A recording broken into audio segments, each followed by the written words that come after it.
What's up, guys? It's Nick here, and welcome back to another episode of my top 100 games list. In the last episode, we did games from 50 to 41, and you can check that out in the link in the description. And in this episode, we're going to be doing games from 40 to 31. So let's start things off with number 40. Number 40. Now, this one was a bit of a tough one for me to decide, as the Final Fantasy series is full of great games, and my favorites being 6, 7, 9, and 10, and also 7 Remake. And out of all of those, I decided to go with Final Fantasy 9. Now, the reason I think 9 is the best is mainly because of its just cast of characters, as well as its constant pace of story, and I think its story is one of the best out of the series, as I do like Final Fantasy 7 and 6 and 10 really good as well, and I think they do deserve a spot on the list. I think 9 is just a little bit better than those others. And I just love everything about Final Fantasy 9. Its characters like Steiner, Zidane, Garnet, Vivi, and a bunch of others were just memorable and great characters with their own character arc. I also really like the soundtrack and environment, as it went back to its fantasy setting that it's known for, and it was just a fun overall experience slash adventure. And I was really captivated by its story as well, as its story has some plot twists here and there and some epic moments, as well as its cutscenes were pretty good for the time. And it's just overall a fun Final Fantasy game. But the only things I didn't really like about it were kind of its slow gameplay, as the combat is slow, as it uses the ATB gauge where it's time based and stuff. So it is a bit slow at times. It's not like its fast-paced counterparts like Final Fantasy VII Remake or Final Fantasy 15 or Final Fantasy 12, where you can speed up the combat. But although you can speed up the combat in like its ports, like for the PC and the Switch and PS4 and stuff like that, it still is a little bit slow if you're playing the original. It also doesn't really have the best protagonist. I don't think Zidane is as memorable as characters like Squall or Tidus or Cloud, obviously. And I don't think Zidane is the best protagonist, but he still is pretty good overall. And honestly, overall, Final Fantasy IX is just a fun fantasy game and just a fun adventure with a great cast of characters, honestly. And that's why it deserves its spot at number 40. Number 39. Now, this one was also a hard decision to make, as the Metal Gear Solid series has a lot of great games, as I played Metal Gear Solid 1, 2, 3, 5, and Metal Gear Solid Rising Revengeance as well. And it was honestly a really close call between 3 and Rising Revengeance, as I think both of those games are really, really good. But I decided to go with Metal Gear Solid 3. Now, the reason I think Metal Gear Solid 3 is the best Metal Gear Solid game is mainly because of its gameplay, story, characters, and bosses, as I'm a really big fan of its gameplay in terms of its CQC combat, as well as its just unique gameplay, like hunting down animals to use them as food, or cutting out your bullets and bandaging yourself in order to prevent you from losing stamina, or from preventing you from losing health as well after you lose your stamina. And things like that just makes it really cool, as well as how rations can be bad over time. Throughout you playing the game, the rations can actually be bad, which is pretty cool, and I love the little details and little things that you can do in this game. And talking about that, there's also the bosses, as the bosses like the end, or that one boss that breaks the fourth wall that has all the ghosts of the people that you killed, were really, really cool, especially the end, where you can either wait 7 days and of old age he'll die, or you could even shoot him the first time you see him hours before the boss fight, or you could have this epic sniper battle, or you could follow his footprints with the thermal goggles, and there's just so many different ways that you can kill and destroy your enemy, which I found really cool and unique. Its story is also really good, especially the beginning and the end. The end is probably one of the best endings of all time, and it's honestly a cinematic masterpiece as it has some of the best action scenes in any video game, and it's overall just a really fun and entertaining story to watch from start to end, and it's just a wonderful game, and that's why it deserves its spot at number 39. Number 38. Now, I'm not the biggest fan of horror games like I said before, but when a horror game does everything right, I'm pretty interested in it, and one of those games is Resident Evil 2 Remake. Now, Resident Evil 2 doesn't have really much wrong with it. It's honestly a really fun game. You play as Leon or Claire, as there's two different stories adding to the replay value, and you go through the police station and try and stop this zombie outbreak pretty much. And it's just honestly overall just a fun game. It's fun to go around the police station and explore and find different items and weapons and all that stuff.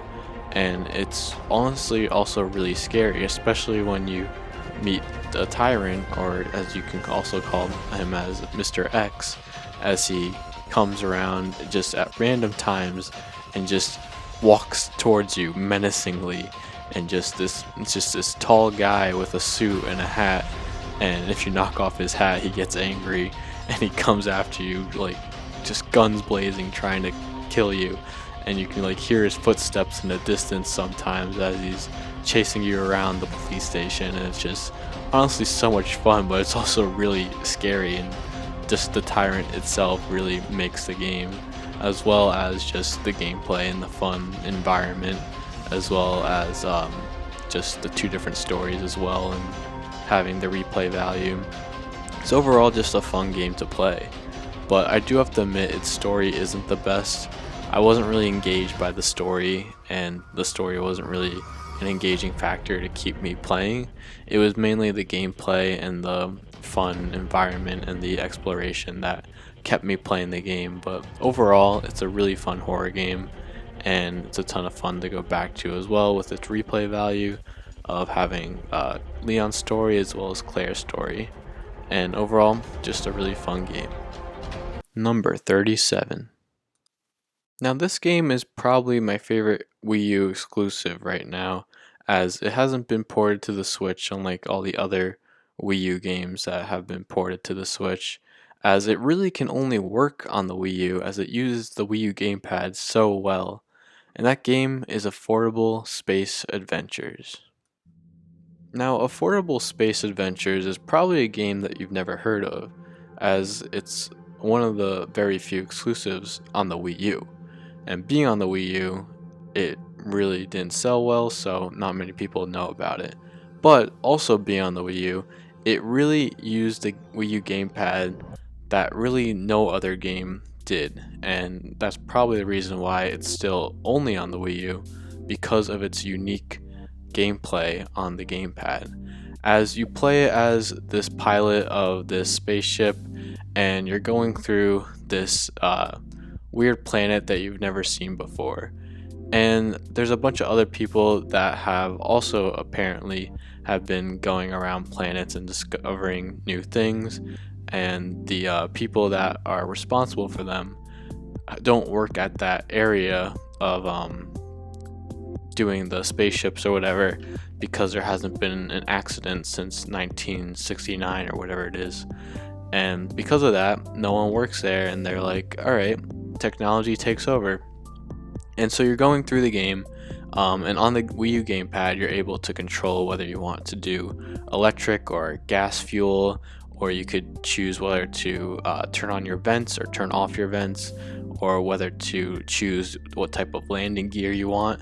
It's really unique in that factor. You also can choose how much weight you want, stability, and all that stuff, as all of it takes up a certain amount of power, makes a certain amount of noise, gives off a certain amount of temperature, and you're going around. It's like a puzzle game where you're going around these like guards or whatever, and these guards can sense you with a certain amount of sound or temperature or whatever it may be, and so you have to evaluate your ship to make sure that it doesn't make too much sound or it doesn't give off too much heat or whatever it may be, and so you or doesn't use too much electricity as well, and so you don't overheat or all that other stuff, so that the enemy doesn't detect you.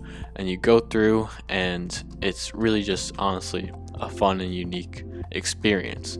But later on you realize that global warming is a thing, and so your spaceship isn't able to handle the intense cold or the intense heat, and later on starts losing its functions because of the intense heat or the intense cold. And then you find an SOS machine, and it honestly has one of the best endings in any video game. As you find the SOS machine, you go over to the SOS machine, your machine or your spaceship is completely destroyed pretty much. You go over to the SOS machine, you write an SOS message, and you see this printer of just a bunch of SOS messages just shooting out of a printer, and they're actually from Miiverse, which sadly got shut down. But you get to see other people's SOS messages as well, and they're getting shot out of this printer that is in this building of customer support, I guess you could say, for the spaceships. And since no one's working there, because there hasn't been an accident since 1969, no one works there anymore. So they didn't factor into global warming, I guess.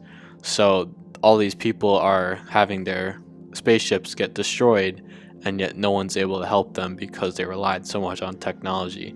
And it's honestly one of the best stories slash experience slash ending that I've honestly ever experienced. And it's honestly also just a very fun puzzle game as well.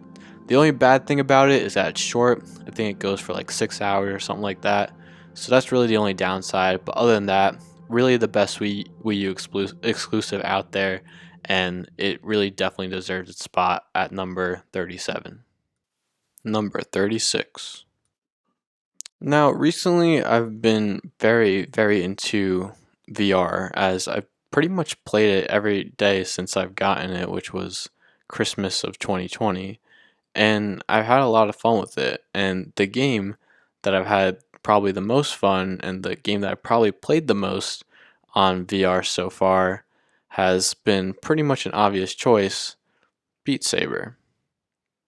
Now, Beat Saber is one of the best VR games ever, as it's just such a fun rhythm experience that no other rhythm game can really emulate, as you're just slashing these blocks to the beat and just having a blast, honestly, as it's so much fun and so satisfying, especially when you feel the vibration of the beat as you're hitting these blocks. It's so much fun. It's also just such a fun game to learn as well, as you start off like doing easy levels and whatever, and then you go off and do these crazy insane levels that you can do 6 blocks per second, and it's just so fun to even just see how far you progress, as well as be able to do these intense songs and be able to pretty much hit every single beat of that song, and it's just so much fun. There's also just so much replayability. As I said before, I spent probably so many hours. It doesn't count on my Oculus Quest 2, but it's probably been over 100 hours, and yet I only had the Oculus Quest 2 for like 8 months. So it's crazy that I've already had 100 hours in Beat Saber, and yet I haven't even had the game for a year.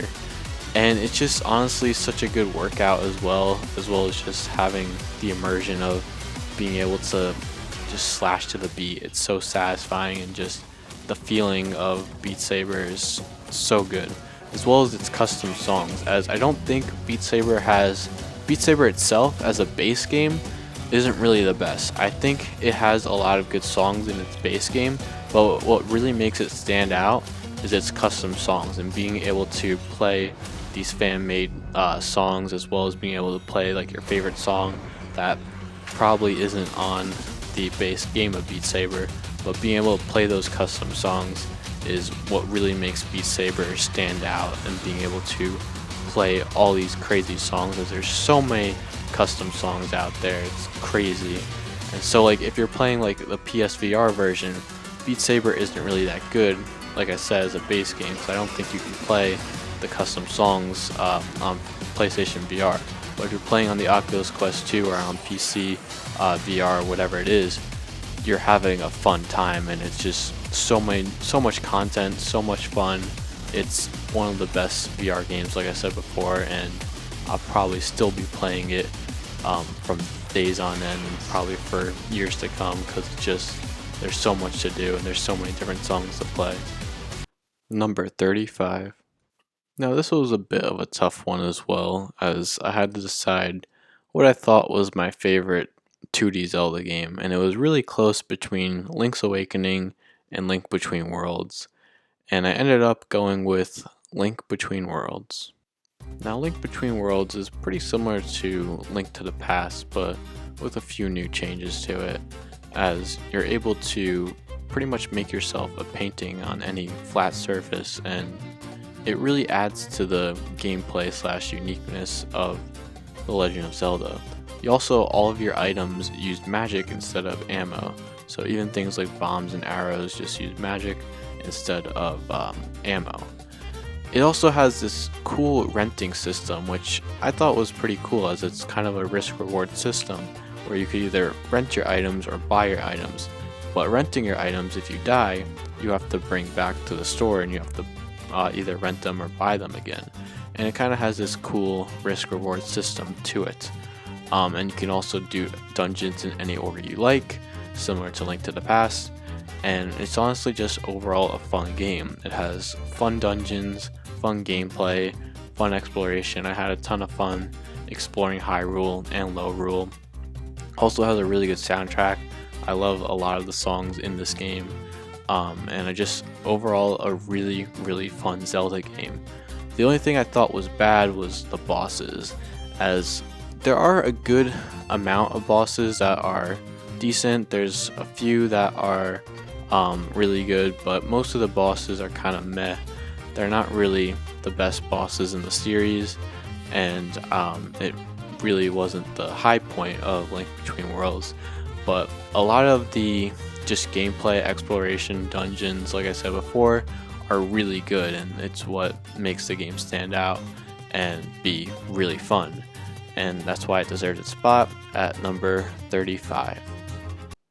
Number 34.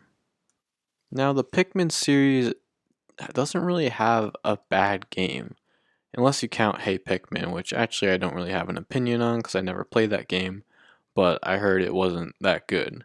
But Pikmin 1, 2, and 3 are all really good games, and deciding which one is the best was really hard for me, but I decided to go with Pikmin 3. Now Pikmin 3, originally on the Wii U, was a fantastic game, especially in the visual department, as it's probably one of the best looking games on the Wii U. And it's honestly just an overall fun game. Just like Pikmin 1 and 2, you're a captain controlling Pikmin, and you're in this game though, you have 3 captains, and you can throw your captain and kind of separate your teams and kind of divide and conquer, as you could say, as you could divide your team and be more productive by making them travel to different areas and to destroy enemies, or to get more Pikmin, or to find fruit, as the main objective is really to find fruit and to find Olimar. And it's honestly a fun game. There really isn't much wrong with it. The only thing I didn't really find good was its story. Its story is meh. It's not really standing out as much, and there wasn't really any collecting of real world items. Like, unlike Pikmin 2, which was really close for me, I like Pikmin 2 and 3 a lot. Pikmin 2 had these really cool dungeons that had these real world items, whether it be food or house objects or whatever it was, and they would come up with these weird and wacky names, and just finding these items were really cool. But in this game, there really wasn't any of that. There was only fruits, and the fruits they named whatever they want, which was cool and all, but you didn't see like things like a Duracell battery or a love tester or whatever it may be in Pikmin 2. You didn't really see that in Pikmin 3, and I kind of like lost its charm, I guess, as you didn't really see all these other weird and wacky objects, or these normal objects, but as they call them, these weird and wacky names in the Pikmin series. And honestly, though, Pikmin 3 is a lot of fun, and it's visually one of the best looking games, especially on the Wii U standards. And it looks even better, I think, on the Switch, although I haven't played the Switch version of Pikmin 3 Deluxe. From what I play on the Wii U, it's very beautiful, and its combat and gameplay is just overall fun and satisfying. Number 33. Now this one was kind of a no-brainer, although Paper Mario series does have some good games, but also some bad games. The obvious pick of the best Mario or Paper Mario game is the Thousand Year Door. Now Paper Mario Thousand Year Door is just such a great game. It has a wonderful cast of characters that are all unique and have their own personalities to them, unlike the many different Toads that are in the newer Paper Mario games. This game actually had different characters and different partners, and was one of the last games to have partners if you don't count Super Paper Mario's Pixies or Pixels or whatever they were called. And they honestly were really good partners, as each of them had their own little backstory to them, as well as their own personality, and they were a ton of fun to get to know, honestly. Its soundtrack is also really good, having a lot of good tracks here and there that definitely fit the environment, as well as there's some banger tracks as well. Its story is also really good, being very dark, especially towards the end with the Shadow Queen and all that stuff. And you even like fight Princess Peach, which is pretty crazy, as I think this is one of the first games that you fight Princess Peach really, although she was possessed and stuff like that. But it's pretty crazy, and its final boss is one of the hardest bosses in the Mario series. And its gameplay is also really fun, as it's one of the last games to actually have the Paper Mario gameplay, as Super Paper Mario and Thousand Year Door, or not Thousand Year Door, obviously Thousand Year Door had the gameplay, but Super Paper Mario, Color Splash, and Sticker Star don't have that gameplay that Thousand Year Door did, with its partner system, as well as its just RPG goodness, honestly. It also just had that great visuals, or that great paper visuals and transitions, and all that great paper puns and visuals terms, and it was just honestly a lot of fun to see and was pleasing to the eye. Although I feel like the newer games kind of do it a little bit better, as they're graphically more impressive.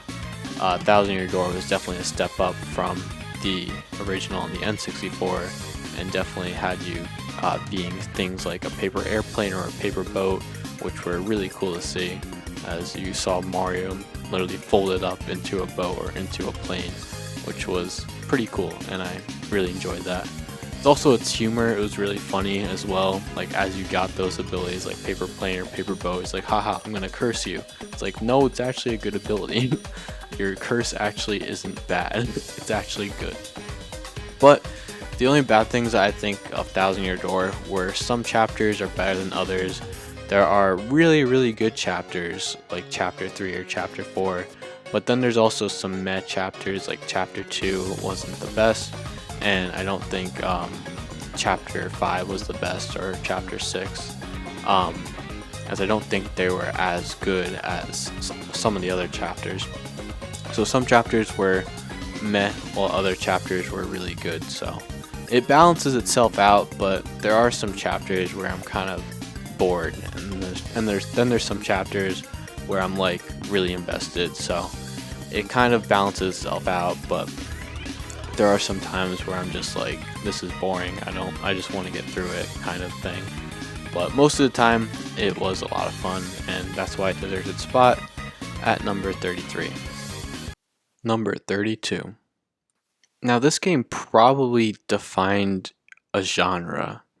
It really is its own genre, in fact. It really is one of a kind, and there's nothing else like it that I've ever seen before. And that game is Killer 7. Now what makes Killer 7 so unique is mainly because it's a horror game. It has RPG elements, it's on rails, it switches between third person and first person, it's a first person shooter, and it's also a puzzle game. Like, it's really one of a kind, as it's a combination of so many different genres and has so many different elements to it that just it's so unique. And it's also just a horror game, and it's a pretty good horror game, and it's just honestly a lot of fun to play as well. You're going through playing as the Killer 7 and destroying this terrorist group or whatever, and you're going on rails, and you hear them, like, you hear their little like laugh, and you look around, you scan the room, and you just kill everything you see pretty much. And it's just a lot of fun. There's different types of the enemies. I think they were called the Heaven Smiles. Yeah, they're the Heaven Smiles. There's different types of them, and you have to handle them differently depending on which type of Heaven Smile they are. And it's stuff like that that makes the gameplay fresh, as it's not just your average horror game where, like, oh, just shoot them in the head, shoot them in the leg to stun them or whatever. You have to know your enemy and know when to run away from them, know when to where to shoot them, know when to shoot them, and things like that. It's also just a really fun game with different characters, as you play as the different characters being the Killer 7, and each character has their own unique personality as well as their own unique gun and a new unique ability as well.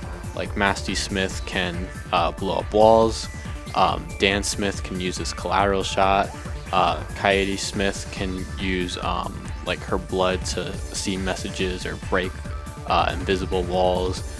Coyote Smith can jump to high heights or to pick locks. Con Smith can do like super speed pretty much, and each one has their own unique ability, which adds to the puzzle aspect of it, as you have to switch between the different Killer 7 to solve puzzles, as well as use different rings as well. As you have like a water ring, a fire ring, a time ring, a wind ring, and you have to use those rings to solve puzzles as well, like fill up water to a little jug of flowers or whatever in order to solve the puzzle. And it's stuff like that that makes the gameplay so unique. And it has RPG elements as well, as each enemy that you kill actually, it means something, as you get blood for every enemy you kill, and you can either you have little blood vials as well as like vats of blood, and the blood vials you can use to heal or use your collateral shot, your power shot or whatever, and then the vat of blood you can actually use to upgrade and get better stats, as well as learn new stats or new abilities as well, which is really cool. And honestly, it's just one of a kind. The only bad thing about Killer 7 really is its slow start. It starts out slow. You have your just typical Heaven Smile enemies. There really isn't that much of a good story in the beginning, I should say. Story really gets good towards the end, where you get to learn the history of the Killer 7, but its start is pretty slow, where it doesn't really talk about the Killer 7 too much, and it doesn't really have a good story in the beginning, as each chapter you go through, or each mission you go through, has like a different main focus villain that really just makes the mission as well as adds to the story. And I think the beginning missions aren't as good as the later missions are. Number 31. Now, when Nintendo and Konami stopped making Metroidvanias for a while, the fans had to step in and kind of make their own Metroidvania. And they honestly made a masterpiece of a Metroidvania, being Hollow Knight. Now, Hollow Knight is probably one of my favorite Metroidvanias. It's not the best Metroidvania, but it's really, really good. It has really good combat, really good bosses, really cool charms, which the charms allow you to have these different abilities and different kind of sets, as you could say, as each charm kind of mixes up the gameplay and really changes how your combat is. You can either go really aggressive, you can go all out healing, you could go like very passive, as you can like put up traps or have little helper guys to help you out, like little spiders or flies to kind of help you out instead of going in yourself. You can actually just have little guys help you instead, depending on your charm layout. And it's really cool in that fact. Its environment is also really cool too, as you go through this underground, pretty much cave, finding all these different bugs and stuff, as they might be your enemy or they might be your friend. Its soundtrack is also really good, as its soundtrack really resonates with its environment, as it really kind of makes the environment and the soundtrack whole together. And it's really just such a masterpiece in that aspect. Its exploration is also really fun, as Metroidvanias are pretty much known for its exploration. As you go around, you find little mass shards or soul shards, or find the guy who sells you the map, or find the different charms and all that stuff. There's a lot to explore, and there's a lot of content as well. I even beat this game 112% because I just had so much fun playing the game, and I just love the different bosses, and even there's a boss rush mode that is crazy to play, but when you beat it, it's honestly so satisfying. And it's really knowing your enemy, as this game is kind of compared to the 2D Dark Souls, and it's similar to a previous game on my list, which is Sekiro, as you really have to know your enemy and know what attacks he has, and know when to dodge, when to heal, when to attack. And it's just knowing your enemy and using your enemy to your advantage, and overcoming your enemy is just a satisfying feeling, and it's similar to that of Sekiro. And it's honestly just overall a really fun game. It's fun to just go around, explore, finding new areas, finding new items, and just having a fun time, honestly. The only bad thing I do have to admit is just the backtracking. Whether you just die and you have to backtrack to get your geo back, as you have to kill your shade, as well as just backtracking in general, where you can't really teleport anywhere you want unless you get the dream nail and you're able to make a dream gate. But before that, you have to really backtrack, and there are a good amount of stag stations that you can fast travel to, but it's really just going back to the stag station, going over to this place, over that place, especially when you're trying to 112% the game. It's really annoying going back and forth and back and forth, and things do get a bit annoying, but there are a lot of mods for the game that kind of make up for it, as one of the mods is even called bench warping, where you can warp between the benches, which is pretty useful.